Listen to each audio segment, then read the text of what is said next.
Welcome back to Canyon Professional Development's Wednesday webinar. My name is Tyler Heckel, and last month we talked to Lindsay Hogan, GCU Impact Club President and College of Education student, all about reflecting on the end of the school year. This month, it's summer. We have something super fun planned for you, but before we get into that, I'd like to introduce this month's guest, and if you're a longtime viewer of the show, you might recognize her, Dr. Cori Araza, former host of Wednesday webinar, now here as a guest. How's it going? It's going great, and I cannot tell you how thrilled I am that you have taken over the hosting capacity for our Wednesday webinar. Doing a great job, Tyler. I totally appreciate that. The show, it missed you, so we're glad to have you back. Before we get into what is in front of us, I think it's important to build your ethos and how cool you are. So do you want to quickly tell me your background? What brought you into education? How'd you get here? Wow, thanks for asking. It's been a long time. I've had over 20 years in the classroom, and I feel like I am just learning as a very beginning student, even though I've gotten my doctorate in technology and education and working backwards. I have a master's in bilingual and multicultural education. And then I taught for 17 years at a high school in many different areas, and computer science was part of that journey. Prior to that was industry and a lot of travel. So as far as teaching is concerned, I have definitely taught in the English as a second language classroom, computer science. I've done maker spaces. I've worked in the media center. I've worked with reading specialists. I've worked with teachers all over, and I've always done a little bit of professional development, which has been a total blessing in my life. Yeah. And been with GCU now for 8 years. Started with STEM outreach and work a lot now with all of the different colleges and leveraging their programs and working with deans to be able to see what would you like to do in your college and how can we leverage that for our K-12 community.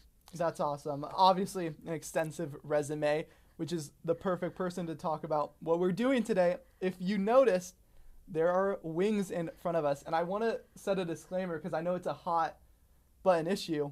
We are doing boneless wings, which, in my opinion, count as wings. I know people call them chicken nuggets. Little weak sauce here, Tyler, but it is a little weak sauce. But I'm a fan. So here's how this is going to work.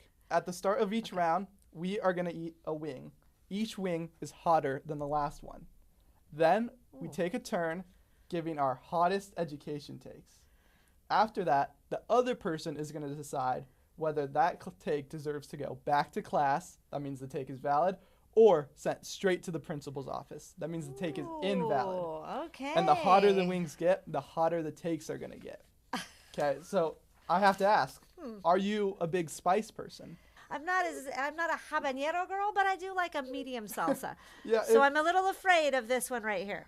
You're going to dive into the hot wings, hot weather, it's summer, and hot takes. Oh my goodness. Let's do it. But I don't know about this fork here, so. I'll go hands. We're going to go for it? So I start? It's like a cheers? Okay. Cheers.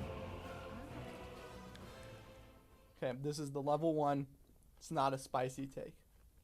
I think reading entire novels in school is more important than only reading excerpts. I understand getting the reading excerpts. It's a time saver.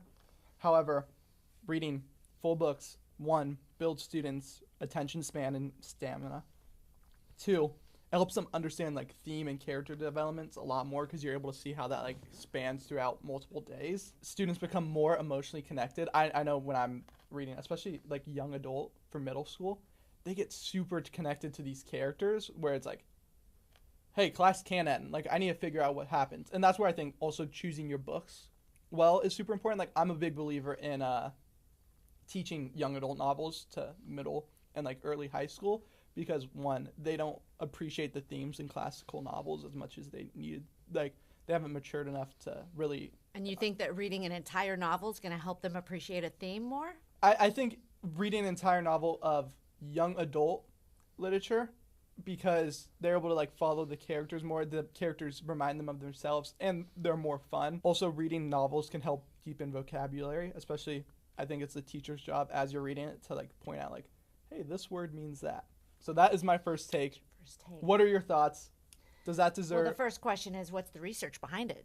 Is there evidence that actually supports that students learn more when they read an entire novel versus an anthology or excerpts from said There novel? is research to back it up. I don't have the citation on me right now.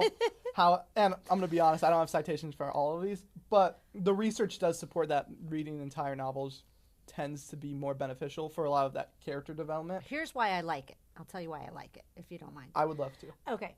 I like it because if a student gets from start to finish, I do think that they feel like they've accomplished something. So if they read an entire novel, it's great. If they don't like the novel and then they stop reading it in the midst because they're bored, well, that's a little iffy. Am I going to class, back to class, or is it straight to the principal's office? Or I like to do, if it's like I understand it, a little in-school suspension or like a lunch detention. Like, all right, I'm going to go lunch detention. I like that. Little lunch detention. Yeah. Because I like it, because I like to read not full novels, but I'm wondering if there's value in excerpts. Yeah. And then building maybe up to a full novel. I can definitely see that. I also like lunch think detention for that. one of my favorite things about it is it like creates your helps your students think as readers and not test takers. I think my ESL background is coming out in whether or not they can handle a full novel. No, that's a fair. But I really do that's like a fair your question. concept. What's your first take? Okay, my first take is that all teachers should become a student again. Explain. The explanation here is that, for example, if you are a teacher, then you should be not only a lifelong learner, but let's just take that back a minute and just say, you need to experience what it's like to be a student. Yeah. Like, so let's say, for example, here's a personal example. I have just recently started to go to Tai Chi. Oh. And I thought to myself, Tai Chi, I know nothing about Tai Chi.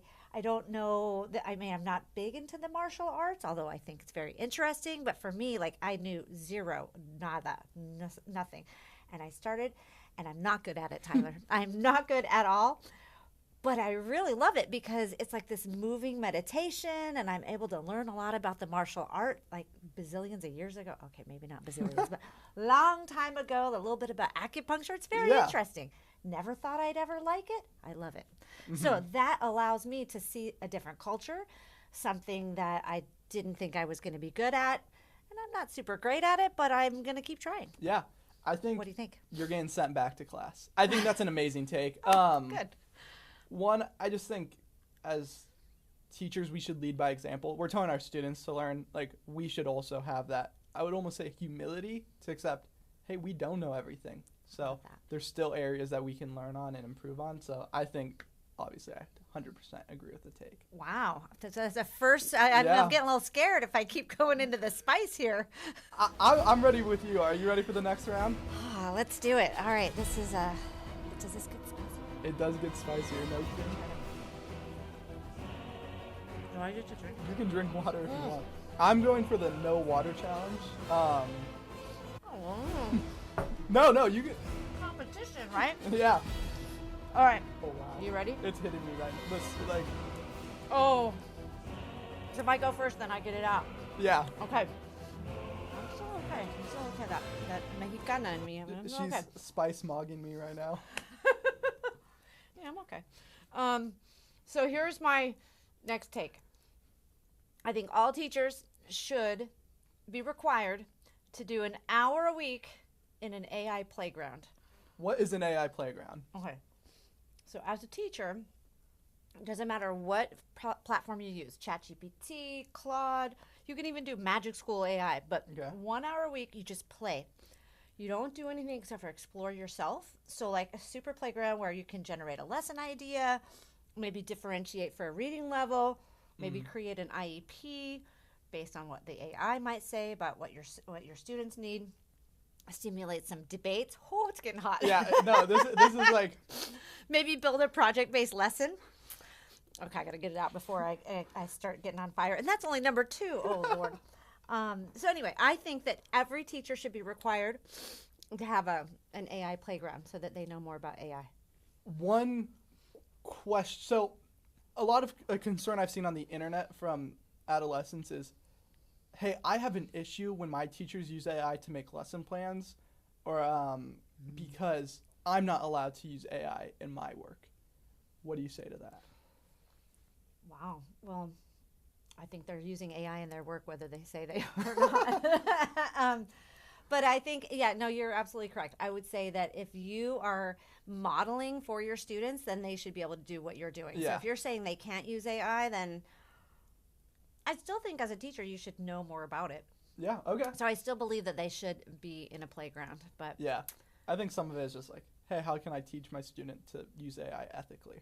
Like, use it that. not to cheat and just as a tool. I like that. You can go back to class. I would, yeah. You can go back to class. I think yours is also maybe a lunch detention, maybe going back to class. Like, it might be a slap on the wrist by a teacher because I think there is some concern with overusing AI, and it depends like on a case by case basis. If I'm a teacher and I'm making a huge deal like no AI in my classroom, not even to research or use at all, I shouldn't be using it at all. But if you're promoting AI use in a responsible way as a way to elevate your work and not to do it for you, then I think you should definitely explore it. I don't know about lunch detention, Tyler, because if there's a teacher out there right now saying no AI, we're not going there, I don't know if life is heading in that direction. Yeah. So if you're not on the train, you might miss it. Now, I do know that's controversial right now. I think you're right. But my background is technology. Adapt or die. 100%. Adapt or die. Right, you said that, not me. My second one is work done in class should be graded for accuracy, not completion.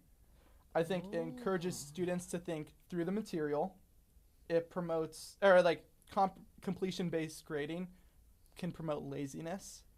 I also think you being there as a teacher is a resource that students should be encouraged to go to, especially if it's graded for accuracy. Hey, I want my teacher's feedback because I'm going to get graded on this. Yeah.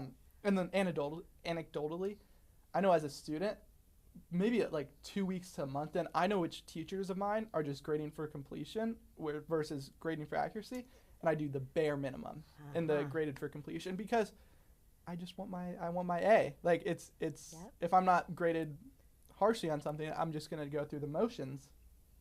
And I understand like maybe grading for completion at home assignments because not everyone has the resources to get that help, but definitely in class they should be graded for accuracy. Okay, let me push back just a little bit. So if there are teachers out there, for example, that are trying to teach students that if you start a project, you must finish it. Okay. If you don't grade them for completion, let's say they do 2 of the 10 problems, but the first two problems are accurate, or they're looking, oh, please, teacher, show me if I've done this correctly. And you're like, yeah, of course you did the first 2 correctly because they were the easiest 2. Yeah. And then they didn't finish, the following 8. What are you thinking I think about that'd that? still be a 2 out of 10 because they didn't get the 8 right. I'm just saying, like, okay. if I did 10 problems and I just put 2 minutes of effort and turn it in, like, I shouldn't be getting 100% on that. The pushback I would say, as a teacher's perspective, it's more work on you. Yeah. So you could do a system where, hey, I'm picking 3 random problems, and the lowest, if you want to do a compromise, hey, the lowest anyone can get is 70% if they do it all the work. Oh, I like that. Okay, go back to class on that. I appreciate But it has to have some of those parameters that you talked about. Yeah, definitely. It's definitely hitting me. My sinuses.